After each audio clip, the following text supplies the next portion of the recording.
ঠিক আছে, টাইট দাও।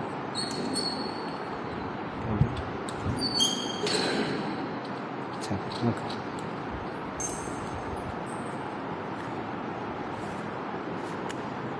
إن الحمد لله نحمده ونستعينه ونستغفره ونؤمن به ونتوكل عليه ونعوذ بالله من شرور أنفسنا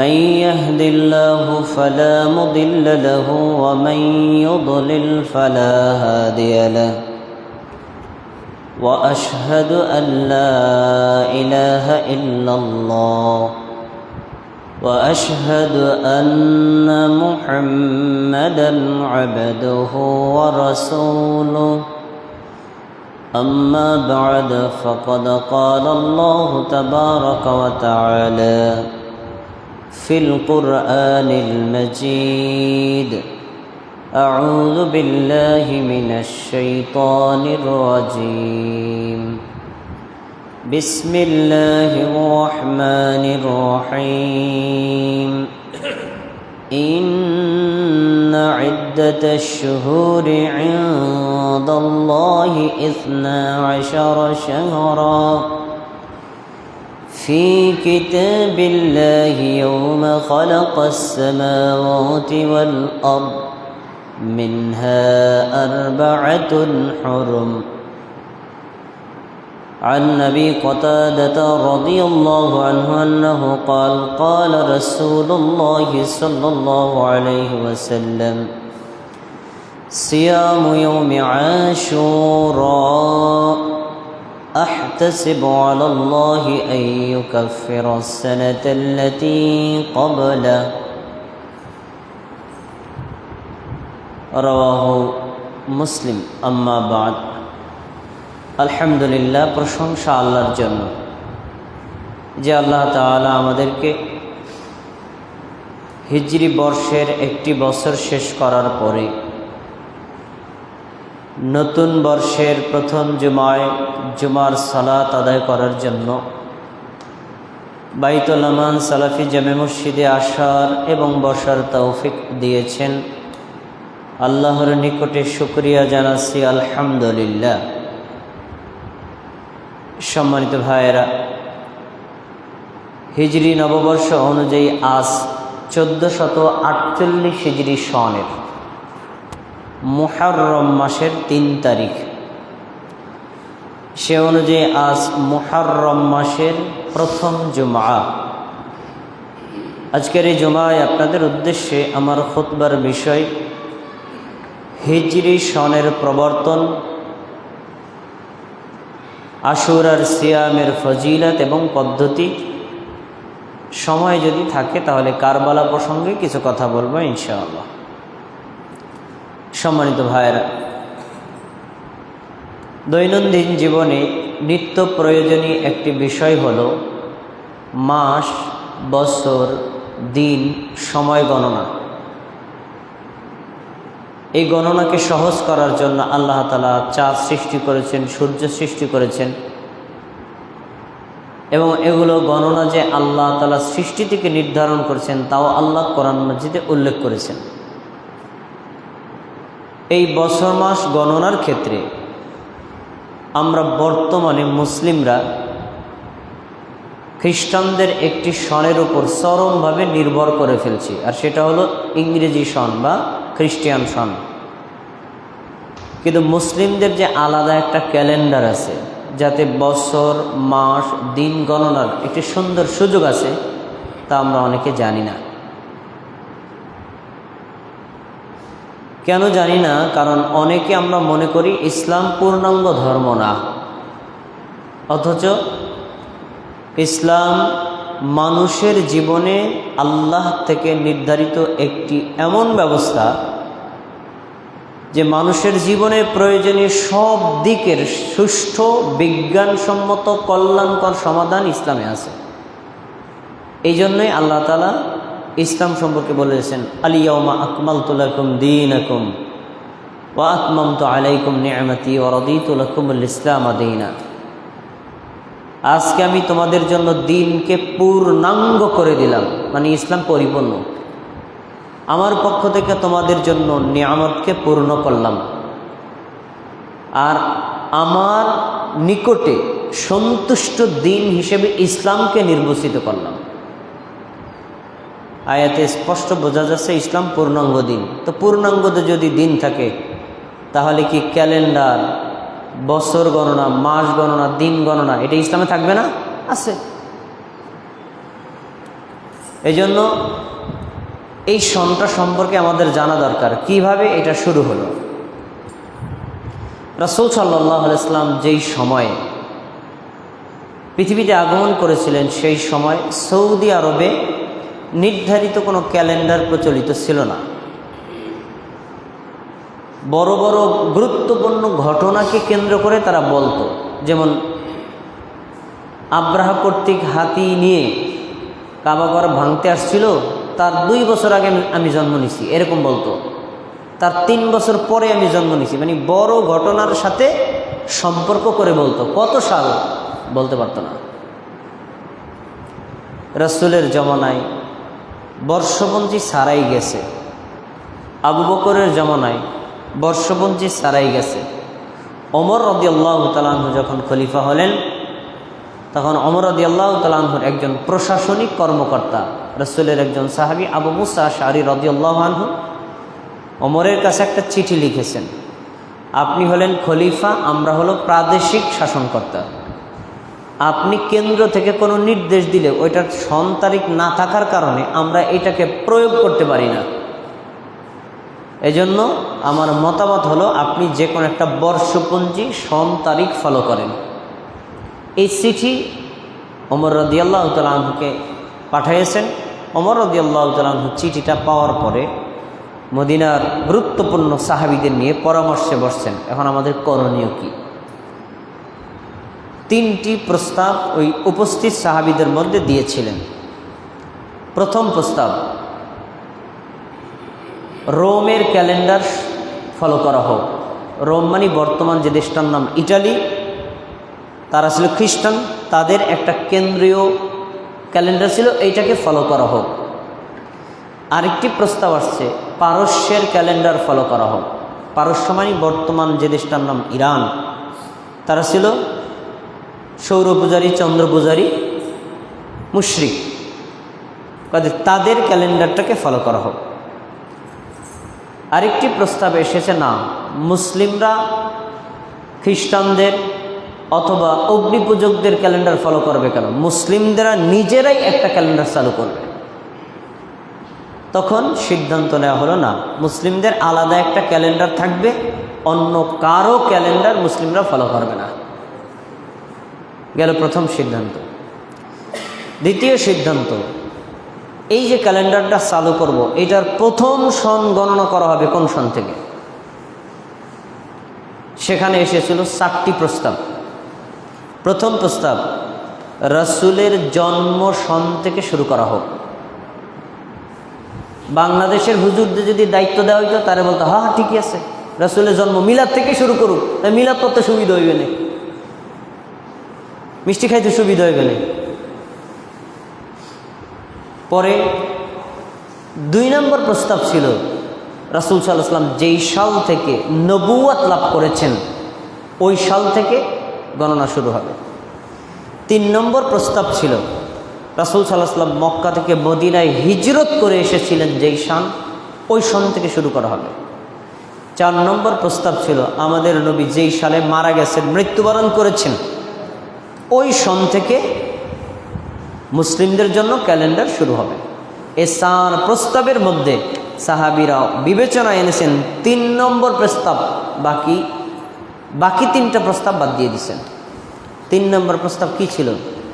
হিজরি, আমাদের নবী মক্কা থেকে মদিনায় হিজরত করে এসেছিলেন যেই সনে, ওই সন থেকে শুরু হবে। কেন?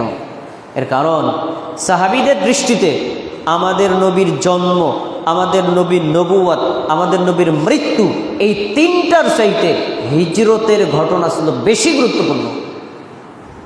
কেন এত গুরুত্বপূর্ণ? এর কারণ হিজরত করা ছিল ফরজ, ঈমান রক্ষার জন্য, জীবন রক্ষার জন্য, ইসলাম রক্ষার জন্য, দ্বীন রক্ষার জন্য নিজের মাতৃভূমি ত্যাগ করে অন্য দেশে চলে যাওয়া কত বড় চরম ইমানের পরিচয়। এই কাজটা রাসূল সাল্লাল্লাহু আলাইহি ওয়াসাল্লাম করেছিলেন, সাহাবীরা করেছিলেন। এজন্য তারা হিজরতকে সবচেয়ে বেশি গুরুত্ব দিয়ে বলেছেন, না, এই হিজরতের সন থেকেই ক্যালেন্ডার শুরু হবে। এজন্য এটাকে কি সন বলা হয়? হিজরি সন। আচ্ছা, এবার কোন মাস থেকে হিজরি সনের প্রথম মাস হিসেবে গণনা করা হবে, এটা নিয়ে উপস্থিত সাহাবীদের নিয়ে পরামর্শ। সেখানে প্রস্তাব এসেছিল তিনটি।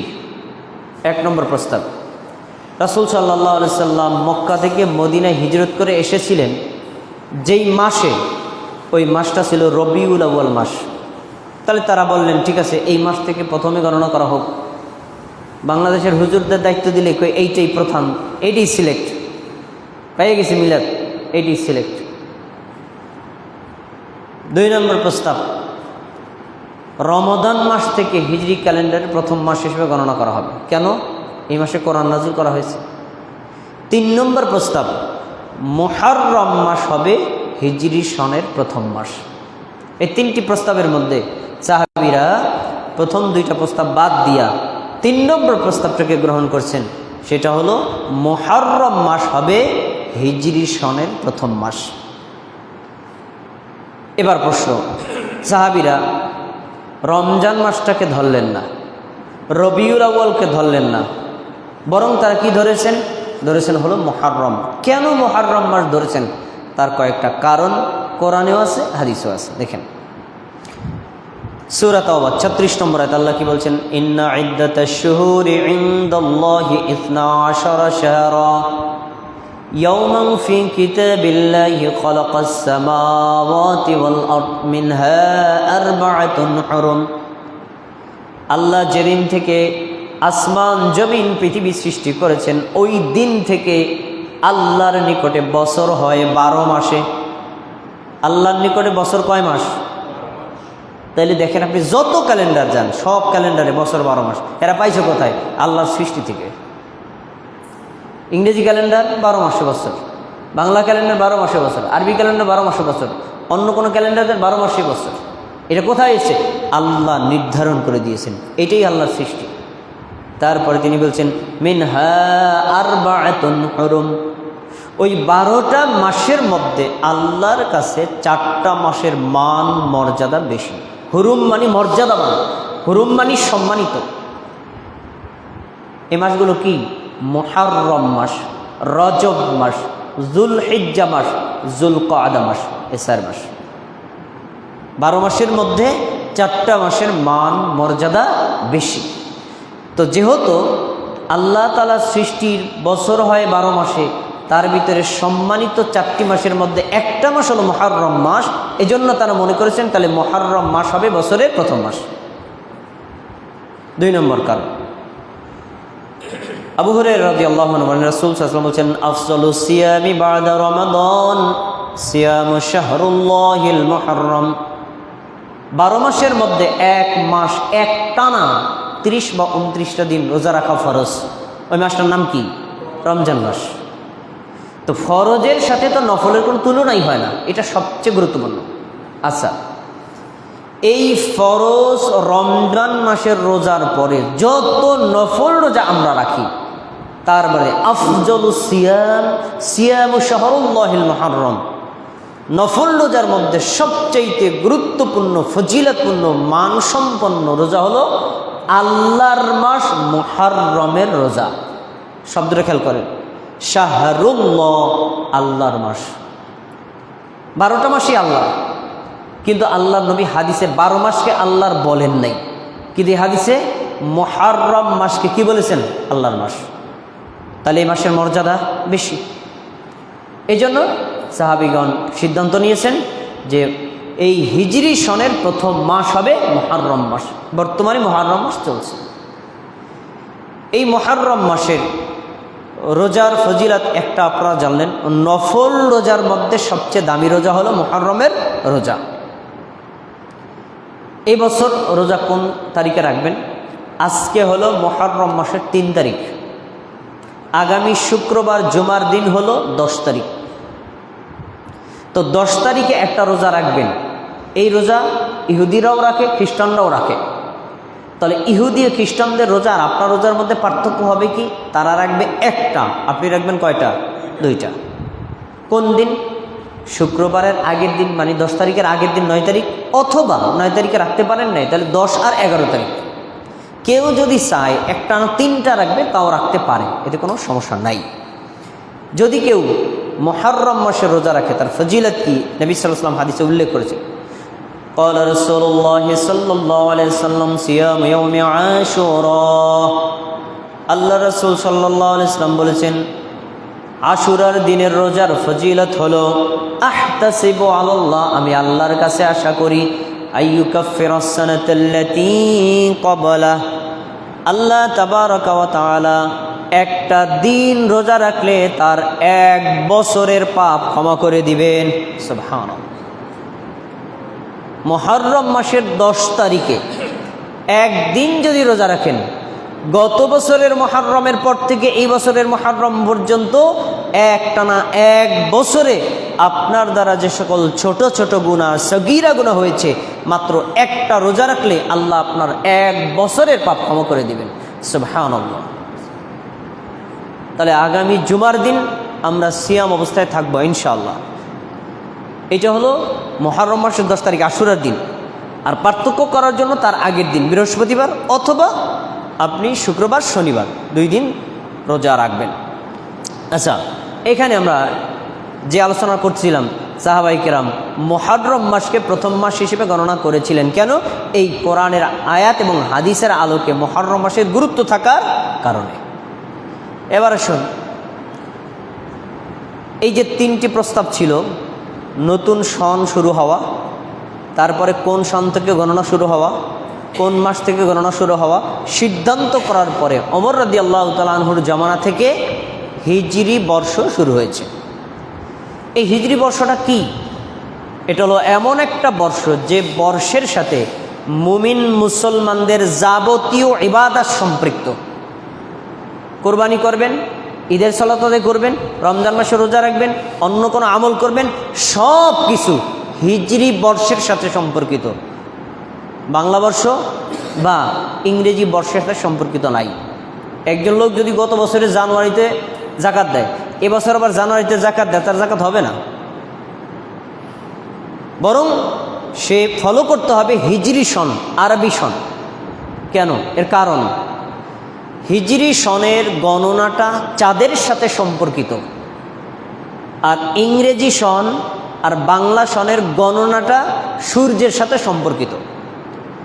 এই 2টার সাথে সম্পর্কিত হওয়ার কারণে পার্থক্যটা হলো এই যে সূর্যের সাথে যেটা সম্পর্কিত এটা সব সময় একই রকম থাকে, কোনো মৌসুম পরিবর্তন হয় না। আর সূর্যে বছরে 11 দিন বেশি হয়। আর যদি আপনি চন্দ্র বছর গণনা করেন, তাহলে প্রত্যেকটা মাসের মৌসুম পরিবর্তন হয়। দেখবেন গত বছর আপনি যেই সময় রোজা রেখেছিলেন, গরম ছিল একটু বেশি, এবার আরেকটু বেশি, এবার আরেকটু বেশি, আবার কমতে কমতে আবার বাড়ে, আবার বাড়তে বাড়তে কমে, মানে মৌসুম পরিবর্তন হয়। কিন্তু আপনার খ্রিস্টানদের যে ইংরেজি সন, মৌসুম কোনো চেঞ্জ নাই, ফিক্সড। এই হলো পার্থক্য। এজন্য সকল মৌসুমে ইবাদত করার জন্য আল্লাহ তাআলা সিস্টেম রেখেছেন। আমাদের উচিত এই হিজরি বর্ষ ফলো করা। আরেকটা কথা বলে রাখি, আমরা ভারত, বাংলাদেশ, পাকিস্তানে যেই বাংলা বর্ষ ফলো করি, তাই না? এই বাংলা বর্ষের জন্ম কিন্তু হিজরি বর্ষ থেকে। সম্রাট আকবর তার যে ওই পরিষদের যে আলেম ছিল আবুল ফজল, তাকে দিয়া উনি বলছেন যে তুমি হিজরি বর্ষটাকে ফলো করবা। পার্থক্য হবে এই যে তুমি এটাকে গণনা ধরবা সূর্যের সাথে, আর হিজরিটা তো চাঁদের সাথে। এই পার্থক্য করবা, যার ফলে এই বাংলা বর্ষর গণনার গোড়া থেকে হিজরি বর্ষের গণনা গোড়া এক। পার্থক্য কেন? এটা হলো সূর্যের সাথে সম্পর্কিত, এটা হলো চাঁদের সাথে সম্পর্কিত। এজন্য আমরা যে বাংলা সনটা শুরু করি, মূলত তার জন্ম হয়েছে হিজরি সন থেকে। এজন্য আমাদের উচিত হবে সর্বক্ষেত্রে আমরা হিজরি সনটাকে খেয়াল রাখবো। মনে রাখেন, এই নতুন হিজরি বর্ষ শুরু হয়েছে 1448 হিজরি সনের আজকে প্রথম মাস মুহররম মাসের 3 তারিখ। কিন্তু দুঃখের বিষয় আমরা সব সময় ফলো করি কোন ক্যালেন্ডার? ইংরেজি ক্যালেন্ডার। যদি এটা ইংরেজি ক্যালেন্ডার হতো তাহলে কোনো সমস্যা ছিল না, কিন্তু আসলে ইংরেজি ক্যালেন্ডার না, বরং এটা হলো খ্রিস্টানদের ক্যালেন্ডার। এটা হলো খ্রিস্টানদের ক্যালেন্ডার। ইংল্যান্ডের পোপ অষ্টম গ্রেগরি, একজন খ্রিস্টান পোপ, এটাকে শুরু করেছিল। এখন তো এটা সারা পৃথিবীতে চলতেছে, মুসলমান সবাই এটা ব্যবহার করে। আমাদের উচিত হবে আমরা মুসলিম হিসেবে জাতীয় সত্তা রক্ষার জন্য আমরা হিজরি বর্ষ ফলো করবো ইনশাআল্লাহ। ভাইয়েরা আমার, এবার আসুন আমরা একটু সংক্ষিপ্ত পরিসরে মুহররম মাসের 10 তারিখে আমরা যে রোজা রাখি, আমাদের রোজা রাখার উদ্দেশ্য আর আমাদের সমাজে যারা রোজা রাখে তাদের উদ্দেশ্যের মধ্যে ভিন্নতা আছে কিনা? আছে। জেনে রাখেন, ইবাদতের ক্ষেত্রে যদি উদ্দেশ্য ভিন্ন হয়, হুকুমও ভিন্ন। উদ্দেশ্য যদি সহি হয়, আমলও সহি, নেকিও পাবেন। উদ্দেশ্য যদি গলত হয় তাহলে আমলটা বাতিল হয়ে যাবে, নেকি থেকে আপনি বাতিল হয়ে যাবেন। মুহররম মাসের 10 তারিখে আমাদের দেশের লোকজন রোজা রাখে কেন? রাসূলের মেয়ে ফাতেমা তার বড় সন্তান হাসান রাদিয়াল্লাহু তাআলা আনহুকে কারবালার প্রান্তরে ইয়াজিদ হত্যা করেছিল, ওই জন্য আমরা শোকের কারণে রোজা রাখি, তাই না? এটা আমাদের সমাজের অনেকের টেন্ডেন্সি আছে। এই থিওরিতে কেউ যদি রোজা রাখে তাহলে তার মুহররম মাসের 10 তারিখে রোজা রাখলেও নাকি পাবে না, বরং উল্টার গুনাহ হবে, কারণ বিদআত করেছে। এখন প্রশ্ন হলো, তাহলে আমরা কোন উদ্দেশ্যে, কিসের উদ্দেশ্য রোজা রাখব, তাই না? এই উদ্দেশ্যের কারণ হাদিসে উল্লেখ করা আছে। কেন রাখবেন শোনেন। রাসূল সাল্লাল্লাহু আলাইহি সাল্লাম মক্কা থেকে হিজরত করে মদিনায় গেলেন। মদিনায় ইহুদিদের বসবাস ছিল।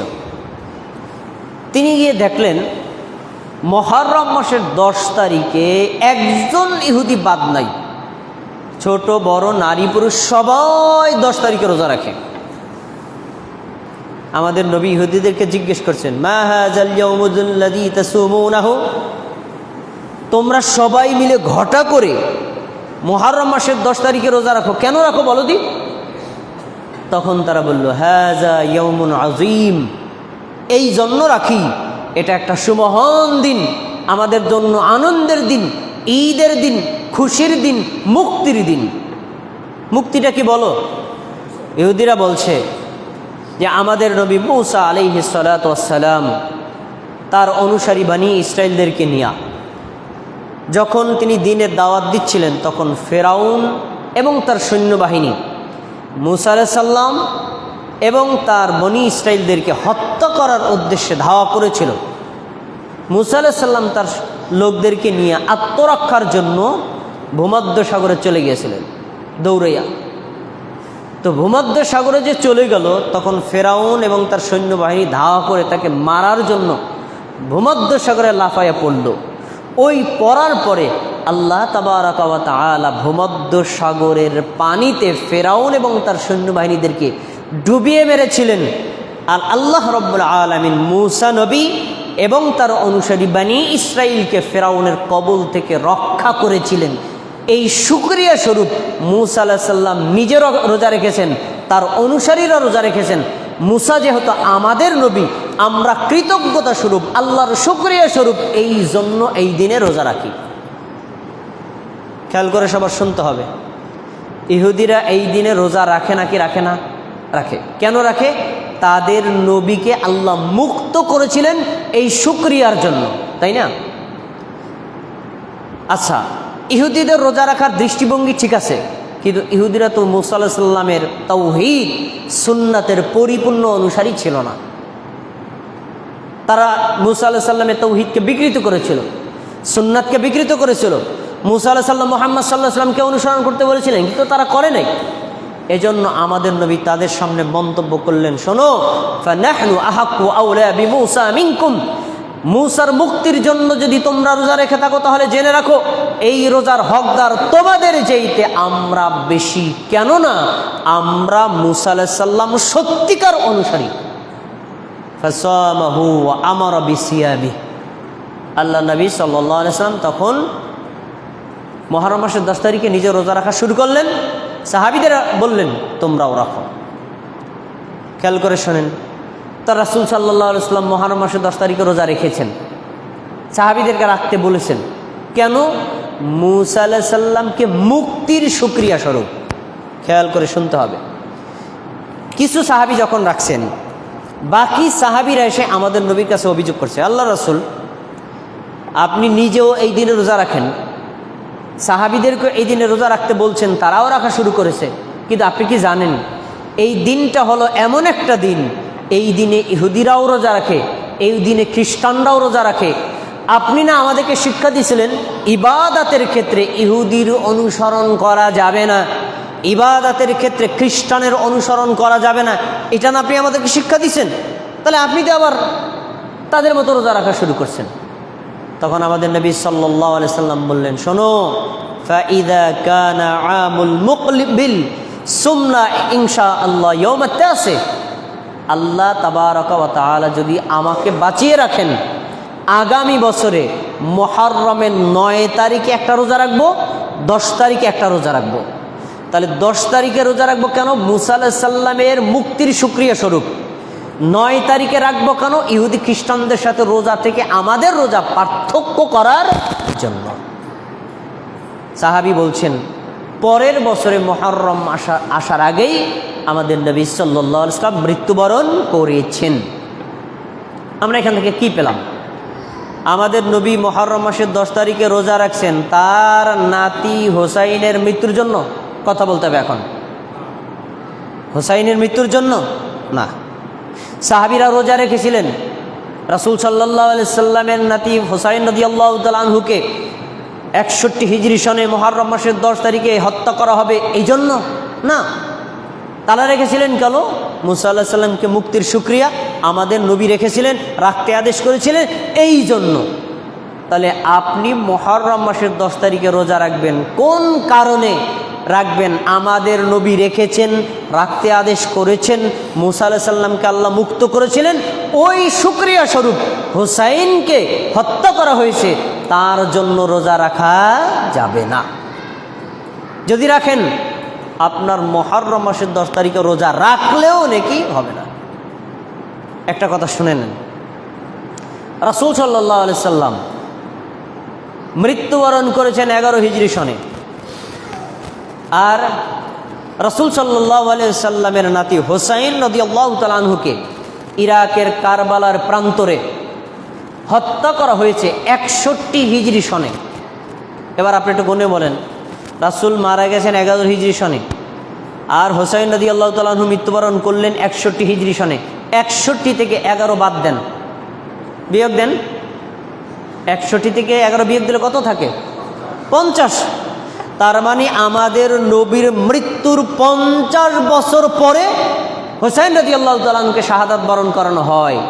তো রাসূল সাল্লাল্লাহু আলাইহি ওয়াসাল্লাম যদি বলে যেতেন, আমার সাহাবীরা শোনো, আমি আজকে রোজা রাখছি কেন জানো? 50 বছর পরে আমার নাতি হোসাইনকে হত্যা করা হবে, এই জন্য আমি রোজা রাখছি, তাহলে আপনার রোজা রাখা ঠিক ছিল।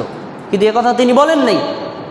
এই জন্য আপনি যদি হোসাইন রাদিয়াল্লাহু তাআলা আনহুকে হত্যার কারণে রোজা রাখেন, আপনার এই রোজা সুন্নাতের পরিবর্তে বিদআত হবে, নেকির পরিবর্তে গুনাহে পরিণত হবে।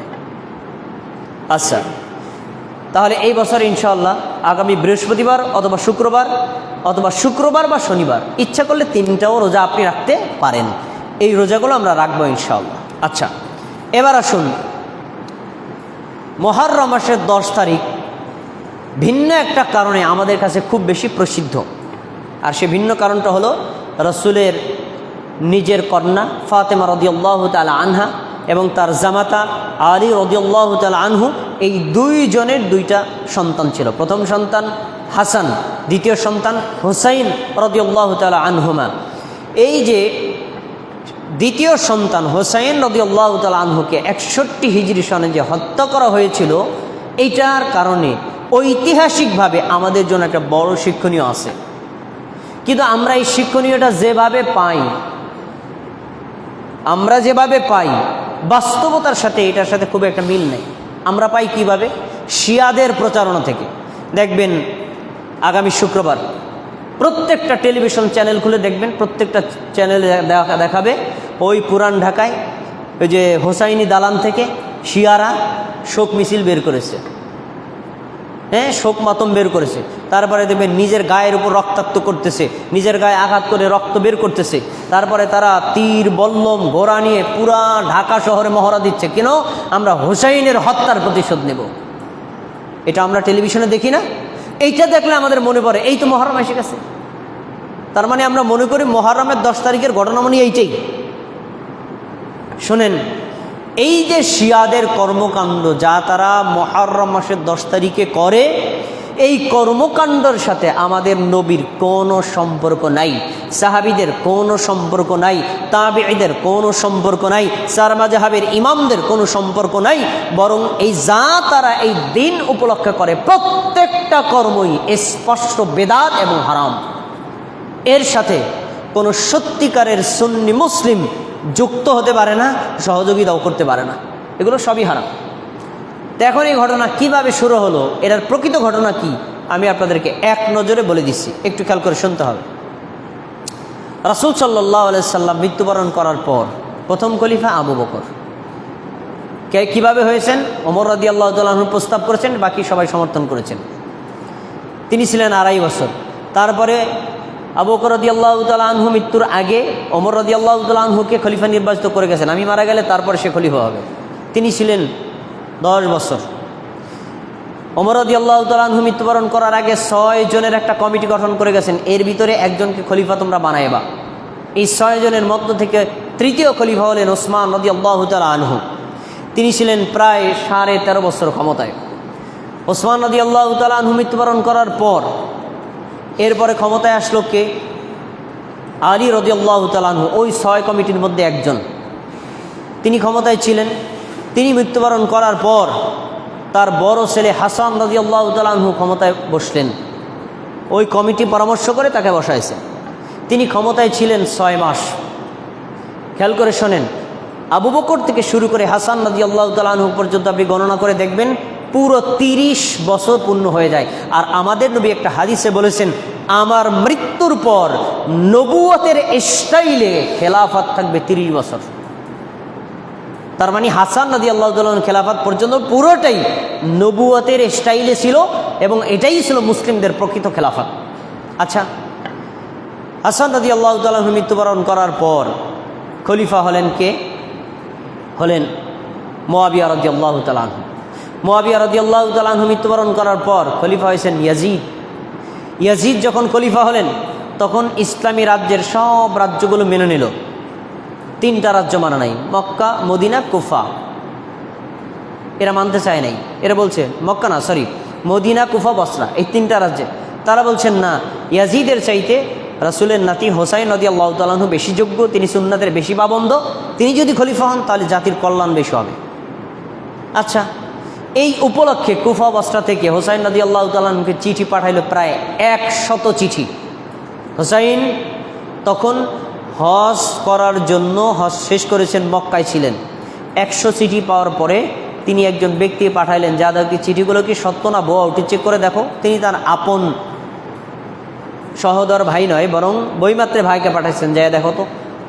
তিনি গিয়ে দেখলেন না, কুফা বসরার লোকেরা সত্যিকারে তাকে খলিফা বানাতে চান, এই জন্য তারা চিঠি লিখেছে। হোসাইন রাদিয়াল্লাহু তাআলা আনহু সাহাবীদের সাথে পরামর্শ করছেন মক্কার, আমি তো আমার কাছে প্রায় 100-র বেশি চিঠি আসছে, আপনাদের মতামত কি? আমি কি কুফায় যাব? খেয়াল করে শুনতে হবে। তখন আব্দুল্লাহ ইবনে আব্বাস, আব্দুল্লাহ ইবনে ওমর, জলিলুল কদর সাহাবীরা তার বলছেন, শোনেন, আপনি যাইয়েন না। কারণ কুফা, বসরা, ইরাকের লোকেরা হলো গাদ্দার। এরা আপনার বাবা আলী রাদিয়াল্লাহু তাআলা আনহুর সাথে গাদ্দার প্রতারণা করেছে, আপনার সাথে প্রতারণা করবে।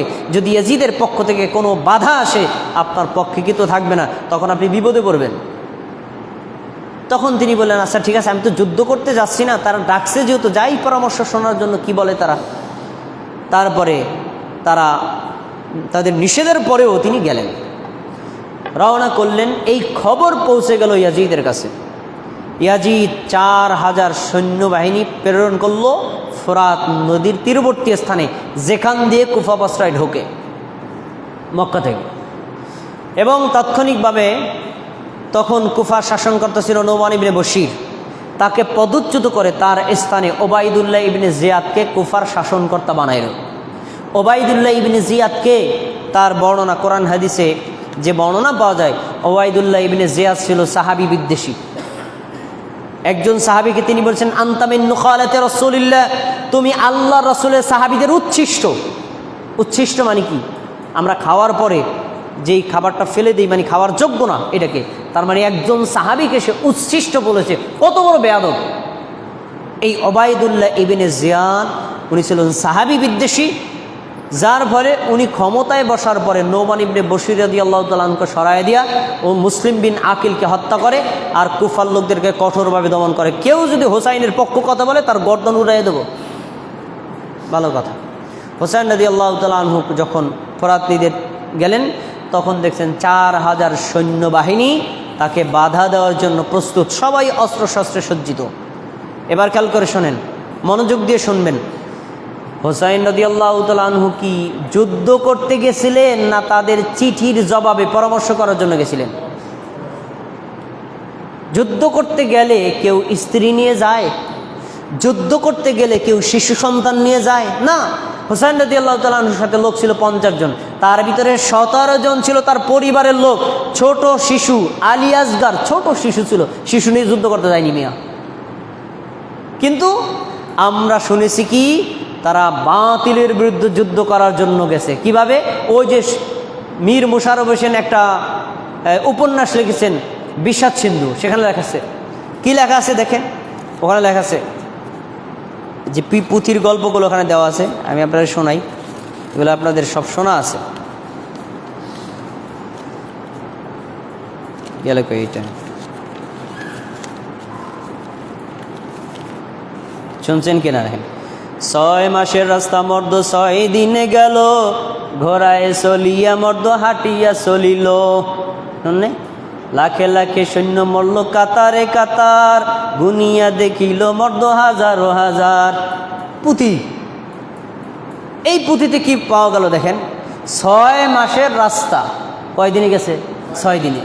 মর্দ মানে ওই যে হোসাইন রাদিয়াল্লাহু তাআলা টার্গে বলায়, ঘোড়ায় চলিয়া মর্দ হাঁটিয়া চলিল, মানে এটা ছন্দ মিলানোর জন্য বলছে। ঘোড়ায় চলার পর আবার কেউ হাঁটিয়া নামে নাকি? গল্প। এরপরে লাখে লাখে সৈন্য মরছে কাতারে কাতার। লাখে লাখে সৈন্য পাইবে কোথায়? হোসাইন রাদিয়াল্লাহু তাআলার সাথে লোক ছিল মাত্র 53 জন। লাখে লাখে সৈন্য হয় কোথা থেকে? আর এর কথাও যে অবাস্তব ওইটার মধ্যে আছে, লাখে লাখে সৈন্য মর্দ কাতার কাতার, গুনিয়া দেখিল মর্দ হাজার হাজার। লাখে লাখে সৈন্য মরছে, গুনিয়া লাশ আছে হাজার, তাহলে মিথ্যা কথা। এইগুলো শুনে আমরা মনে করি যে হোসাইন রাদিয়াল্লাহু তাআলা আনহু বাতিলের বিরুদ্ধে, রাজার বিরুদ্ধে যুদ্ধ করার জন্য গেছে। মিথ্যা কথা। এগুলো আমাদের কাছে গল্প আকারে বলা হয়েছে। এরপরে আরও তো আমরা শুনি, যেটা ফাতেমা কান্দিয়া কয় আজ বুঝি হোসাইন কারবালাতে শহীদ হয়। কি সুন্দর সুন্দর করে বলে, আপনি তো মনে করেন ভালো কথা। ফাতেমা কান্দিয়া কেমনে বলবে? অবাস্তব, অসম্ভব। কেন? রাসূল সাল্লাল্লাহু আলাইহি ওয়াসাল্লাম মৃত্যুবরণ করেছেন 11 হিজরিতে, তার 6 মাস পরে তার কন্যা ফাতেমা রাদিয়াল্লাহু তাআলা আনহা মারা গেছেন। তার প্রায় 50 বছর পর মারা যান তার ছেলে হোসাইন। ওই সময় তো ফাতেমা রাদিয়াল্লাহু তাআলা আনহা কবরে থেকে কিভাবে কান্দা বলবেন আমার ছেলে যায় শহীদ হইতে? মিথ্যা কথা। এগুলো সবই আজগুবি কথা, বুঝছেন? এরপরে আমাদের সমাজে আরো খুব চমৎকার সুরে বলা হয়, আখিরি সালাম লন ওহে নানা জান, আপনারি হোসেন যায় কারবালার ময়দান। এই কত সুন্দর সুন্দর, কিন্তু টোটালি মিথ্যা কথা, মিথ্যা কথা। এইগুলোতে আমরা মনে করি যে মুহররমের 10 তারিখ মানি হোসাইন রাদিয়াল্লাহু তাআলার মৃত্যুর ঘটনা, আর কিছু না। কিন্তু মুহররমের 10 তারিখের একটা ঘটনা 61 হিজরিতে ঘটেছে, এইটা মুসলিমদের জন্য ঐতিহাসিকভাবে শিক্ষণীয়। কিন্তু মুহররম মাসের 10 তারিখ মানি যে এই হোসাইন রাদিয়াল্লাহু তাআলার মৃত্যু, এটা সত্য না। এইভাবে অনেক মিথ্যা তথ্য আমাদের মধ্যে ছড়ানো হয়।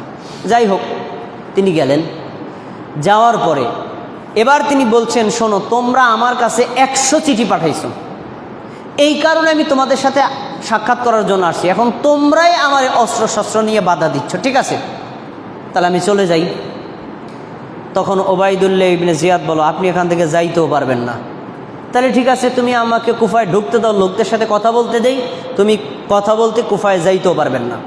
তাহলে ঠিক আছে, আমরা এখন শিশু সন্তান নিয়ে আসি, খাবারের সংকট, পানিতে সংকট, তাহলে আমরা এই যে তোমরা নদীটা আটকায় রাখছো, দেখো নদী থেকে পানি পান করি, কেন পানিও পান করতে পারবেন না। কেন পারবেন না? এটা একটা ঘটনা বলি। আগে আমরা তো নৌকা চালাইতাম, তো কোনো একজন ব্যক্তি যখন ধান খাতের মধ্যে নৌকা ঢুকায় দেয়, ধান খাতলা দেখছে, এই মেয়ে আমার ধান খাতের মধ্যে তোমার নৌকা ঢুকাইছো কা? ভাই সরি ভুল হয়ে গেছে, ব্যাকে চলে যাই, কেন তুমি ব্যাকেও যাইতে পারবে না। তো ভাই ভুল হয়ে গেছে, সামনেটা বেরোয় যায়, কত সামনেও বেরোইতে পারবে না। তো ভাই করবো কি, কিছু করতেও পারবে না। হোসাইন রাদিয়াল্লাহু তাআলা আনহু কি, তাকে ব্যাকেও যেতে পারবে না, সামনেও যেতে পারবে না, আর ওখান থেকে ফিরে আসতে দিবে না, করবে কি? তুমি এখানেই থাকবা। এখন ওখানে গিয়ে না খায় মরবে। কেন এই কাজটা করেছে? তখন সীমার নামে একজন ব্যক্তি ওবায়দুল্লাহ ইবনে জিয়াদকে পরামর্শ দেয়, ওবায়দুল্লাহ তুমি কুফার শাসন হয়েছে কেন জানো? এই জন্য যে তুমি এই হোসাইন রাদিয়াল্লাহু তাআলা আনহুকে বাধা দেবে। এই জন্য তুমি যদি এখন হোসাইনকে মারতে পারো, ইয়াজিদ তোমার উপর এত খুশি হবে, হয়তো তোমাকে পরবর্তী খলিফাও বানাই দিতে পারে। তোমার কিন্তু একটা সুযোগ। এই সীমারের পরামর্শে ওবায়দুল্লাহ ইবনে জিয়াদ অবশেষে তাকে হত্যার সিদ্ধান্ত নেয়। এখন তাকে হত্যা করবে 4000 লোকের সাথে যুদ্ধ করে 51 জন লোক পারে? কখনোই সম্ভব না। আর এর ভিতরে শিশুরা আছে, মহিলারা আছে, তারা কি যুদ্ধ করতে পারবে? পারবে না। বাধ্য হয়ে নিজের জীবন রক্ষা, পরিবার রক্ষা আর সঙ্গী সাথীদের রক্ষার জন্য তিনি যুদ্ধ করতে বাধ্য হয়েছেন। এরপরে দূর থেকে সিনান নখী নামে একজন ব্যক্তি তারকে উদ্দেশ্য করে তীর নিক্ষেপ করে, তার বুকের ভিতর তীরটা ঢুকে যায়। তারপরে তিনি চিত হয়ে পড়ে যান। পড়ার পরে ওই সীমার নামক ব্যক্তি যে সেনাপতি ছিল, বুকের উপর বসে তাকে জবাই করে দেহ থেকে মাথাটাকে আলাদা করে দেয়। ইন্না লিল্লাহি ওয়া ইন্না ইলাইহি রাজিউন। আলাদা করার পরে এই মাথাটাকে নিয়ে সে ওবায়দুল্লাহ ইবনে জিয়াদের কাছে দেয়, এই যে নাও, তোমার শত্রু নাও। তখন ওবায়দুল্লাহ ইবনে জিয়াদ, হাদিসে আসছে, ওবায়দুল্লাহ ইবনে জিয়াদ নিজের হাতের একটা ছড়ি দিয়া, মানে একটা খড়ি দিয়া বা যে কোনো কাঠি দিয়া হোসাইন রাদিয়াল্লাহু তাআলা আনহুর ওই কর্তিত মাথার নাকের উপর আঘাত করে আর বলতে থাকে, মা রাআইতু মিসলা হাসানান হাযা, এই লোকটার চেহারা এত সুন্দর, এই লোকটার চেহারা এত সুন্দর, আমি কোনো মানুষকে এত সুন্দর দেখি নাই। সুবহানাল্লাহ। কেন? আনাস রাদিয়াল্লাহু তাআলা আনহু বলছেন, হোসাইন রাদিয়াল্লাহু তাআলা আনহুর প্রশংসা করার কারণ ছিল হোসাইন রাদিয়াল্লাহু তাআলা আনহু দেখতে আমাদের নবীর আকৃতির সাথে অনেকটা মিল ছিল। সুবহানাল্লাহ। তাকে হত্যা করো। এখন আমরা এই যে ইতিহাসটা বললাম, অনেক বড় ইতিহাস, সংক্ষেপ করে বলছি, কোথায় আছে? তারিখে তাবারিতে এই ইতিহাসগুলো বিশুদ্ধ। আর আমাদের কাছে প্রচার করা হয়েছে কি, হোসাইন রাদিয়াল্লাহু তাআলা আনহু হত্যা করেছে ইয়াজিদ, অথচ ইয়াজিদ হলো সিরিয়ায়, ঘটনা ঘটছে হলো ইরাকে, বহুদূর। এই হত্যার সাথে ইয়াজিদের সরাসরি কোনো সম্পৃক্ততা নাই। তবে একটা দোষ ইয়াজিদের আছে, কি?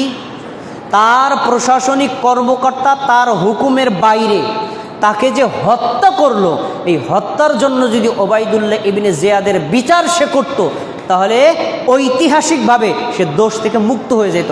বিচার সে করে নাই, যার ফলে সে অ্যাঙ্গেলে দোষী। ইয়াজিদ অ্যাঙ্গেলে দোষী, সরাসরি দোষী না।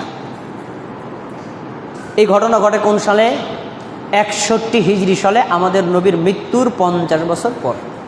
তাহলে আমরা এখান থেকে যে শিক্ষাটা পেলাম যে এইভাবে হোসাইন রাদিয়াল্লাহু তাআলা আনহুকে 61 হিজরিতে হত্যা করা হয়েছে। এই ঘটনা তীব্র নিন্দা আমরা জানাই। যে ঘটনা যারা ঘটিয়েছে, আল্লাহ তাআলা তাদের উপযুক্ত যা তাদের শাস্তি দেওয়ার তা দিবে। আর যারা সেদিন শাহাদাত বরণ করেছিলেন, আল্লাহ তাআলা তাদের সবাইকে জান্নাতুল ফেরদাউস দান করেন, বলেন আমিন। এখন গুরুত্বপূর্ণ শিক্ষা, এই দিন উপলক্ষে আমাদের করণীয় কি? আমাদের করণীয়, তীর নেবেন, পল্লম নেবেন, যুদ্ধের মহড়া দিবেন, ঘোড়া লিয়া পরাই দেবেন, আমি হোসাইনের সৈনিক।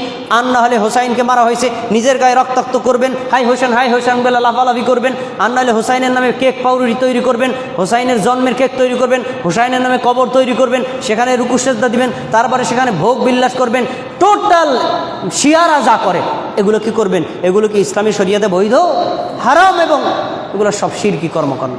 নবী সাল্লাল্লাহু আলাইহি ওয়াসাল্লাম বলছেন, সাহাবীরা শোনো, তোমাদেরকেও আত্মীয় স্বজন মারা গেলে সর্বোচ্চ 3 দিন শোক পালন করবা। আর কোনো নারীর যদি স্বামী মারা যায় তাহলে সে 4 মাস 10 দিন শোক পালন করবে। তার চাইতে 1 সেকেন্ড শোক পালন করলে ওই শোকটাই হারাম। হোসাইন রাদিয়াল্লাহু তাআলা আনহু মারা গেছেন, প্রায় 1400 বছর হয়ে গেছে, শিয়ারাই এখনো পর্যন্ত শোক পালন করে। এ কোন পাগলা শোক!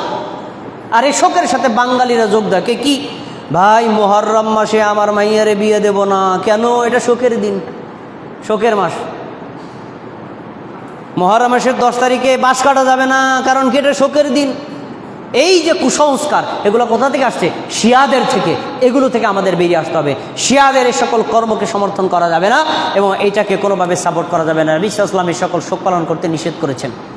আমরা রাসূল সাল্লাল্লাহু আলাইহি ওয়াসাল্লামের এই যিনি সাহাবী এবং তার নাতিকে হত্যা করেছেন, এর জন্য আমরা দুঃখ প্রকাশ করি, তাদের জন্য জান্নাতুল ফেরদাউসের প্রত্যাশা করি, কিন্তু কখনো এইটাকে কেন্দ্র করে কোনোভাবেই এই ধরনের শিরক এবং বেদাতি কর্মকাণ্ডে অংশগ্রহণ করা যাবে না।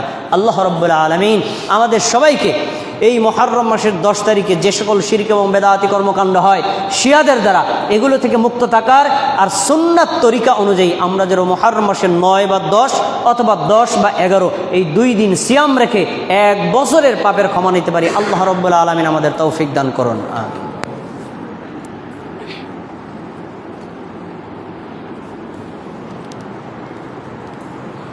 ইন্নাল হামদালিল্লাহ نحمده ونستعينه ونستغفره ونؤمن به ونتوكل عليه ونعوذ بالله من شرور أنفسنا من يهد الله فلا مضل له ومن يضلله فلا هادي له وأشهد أن لا إله إلا الله وأشهد أن محمدا عبده ورسوله فيا أيها المسلمون قال الله تبارك وتعالى في القرآن المجيد أعوذ بالله من الشيطان الرجيم بسم الله الرحمن الرحيم إن الله وملائكته يصلون على النبي يا أيها الذين آمنوا صلوا عليه وسلموا تسليما اللهم صل على محمد وعلى آل محمد كما صليت على إبراهيم وعلى آل إبراهيم إنك حميد مجيد اللهم بارك على محمد وعلى آل محمد كما باركت على إبراهيم وعلى آل إبراهيم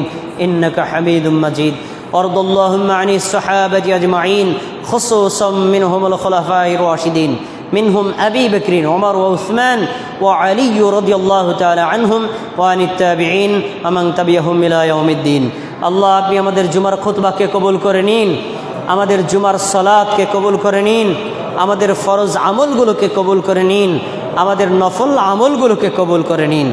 আল্লাহ আপনি আমাদের সবাইকে আশুরার দিনে সিয়াম রাখার তৌফিক দান করুন। উক্ত সিয়ামের মাধ্যমে 1 বছরের পাপের ক্ষমা নেওয়ার তৌফিক দান করুন। আল্লাহ আপনি আমাদের সবাইকে সুন্নাত অনুযায়ী আমল করার তৌফিক দান করুন। ওই আশুরার দিনে শিয়া কর্তৃক যাবতীয় বেদাত বর্জন করার তৌফিক দান করুন। আল্লাহ আপনি আমাদের সবাইকে মুমিন মুসলিম হিসেবে কবুল করে নিন। হুসাইন রাদিয়াল্লাহু তাআলা আনহু সহ যারা সেদিন শাহাদাত বরণ করেছিলেন তাদের সবাইকে জান্নাতুল ফেরদাউস দান করুন। যারা এই অন্যায় করেছিলেন তাদের শাস্তি আপনি আপনার ইচ্ছামতো দান করুন। আল্লাহ এর থেকে আমাদের সবাইকে শিক্ষা নেওয়ার তৌফিক দান করুন। মুমিন মুসলমানদেরকে ঐক্যবদ্ধ থাকার তৌফিক দান করুন। পরস্পর কাদা সরাসরি মারামারি খুন খরাবি থেকে আমাদের ফিরে থাকার তৌফিক দান করুন। সারা পৃথিবীর মুসলমানদেরকে নিরাপত্তা দান করুন। আমাদের সবাইকে ঈমানের উপর ইসলামের উপর অটল অবিচল থাকার তৌফিক দান করুন। আমরা যারা অসুস্থ আমাদের সবাইকে সুস্থতা দান করুন। আমাদের মুসল্লিদের মধ্যে যারা অসুস্থ তাদেরকে সুস্থতা দান করুন। আমাদের মা বোনদের যারা অসুস্থ তাদেরকে সুস্থতা দান করুন। আমাদের একজন মুসল্লি দোয়া চেয়েছেন, তার এক সন্তান অসুস্থ, আল্লাহ তাআলা তার সন্তানকে দ্রুত সুস্থতা দান করুন, বলেন আমিন। আমরা যারা এখানে জীবিত আছি, আমাদের পরিবারে যারা কবরবাসী, সকলের কবরের আযাব আল্লাহ মাফ করে দিন। তাদের সবাইকে জান্নাতুল ফেরদাউস দান করুন। আমাদের সবাইকে ইসলামের উপর ঈমানের উপর অটল অবিচল থাকার তৌফিক দান করুন। আল্লাহ আপনি আমাদের দোয়াকে কবুল করে নিন। ইন্নাল্লাহা ইয়া'মুরু বিল আদলি ওয়াল ইহসান ওয়া ইতা'i যিল কুরবা ওয়া ইয়ানহা আনিল ফাহশাই ওয়াল মুনকারি ওয়াল বাগি ইয়া'iদুকুম লা'আল্লাকুম তাযাক্কারুন ফাযকুরুনি আযকুরুকুম ওয়াশকুরু লি ওয়া লা তাকফুরুন।